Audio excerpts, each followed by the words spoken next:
இது நம்ம எல்லாருக்கும் தெரிஞ்ச கருப்பு கொண்ட கடலை. ஆனால் இதில் நமக்கு தெரியாமல் என்னெல்லாம் சத்து இருக்குது அப்படி சொல்லி தான் நம்ம பார்க்க போகிறோம். நமக்கு தெரிஞ்சபடி ஃபஸ்ட்டு இதில் அதிகமாக இருக்கிறது புரோட்டீன். நீங்கள் புரோட்டீன் தினமும் எடுத்துக்கிட்டிங்கன்னா ஆட்டோமேட்டிக்காக உங்கள் உடம்புல இருக்கிற கொழுப்பெல்லாம் சரன்னு கம்மியாக ஆரம்பிச்சிடும். ரெண்டாவது இதில் அதிகமாக இருக்கிறது அயன். அயன் நீங்கள் டெய்லியும் எடுத்துக்கும் போது உங்கள் உடம்புல இருக்கிற ஹீமோக்ளோபின் லெவல் அதிகமாகும். அது மட்டும் இல்லைங்க, உங்களுக்கு நல்ல ஹேர் க்ரோத் இருக்கும். ஏற்கனவே உங்களுக்கு நிறைய முடி உதிர்வெல்லாம் இருக்குன்னா முடி உதிர்வெல்லாம் ஸ்டாப் ஆக ஆரம்பிச்சிடும். அதனால் நீங்கள் தைரியமாக எடுத்துக்கலாம்.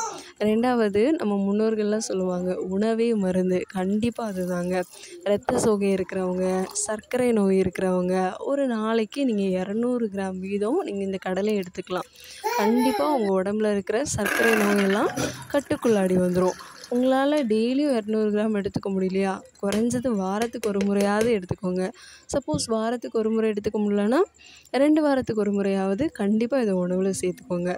இதெல்லாம் நம்ம இடத்துல நம்ம நினச்சோன்னே கிடைக்கிற மாதிரி இருக்கிற ஃபுட்டு. ஆனால் இந்த ஃபுட்டெல்லாம் விட்டுட்டு நம்ம ஜங்க் ஃபுட்டை வாங்கி சாப்பிட்றோம்.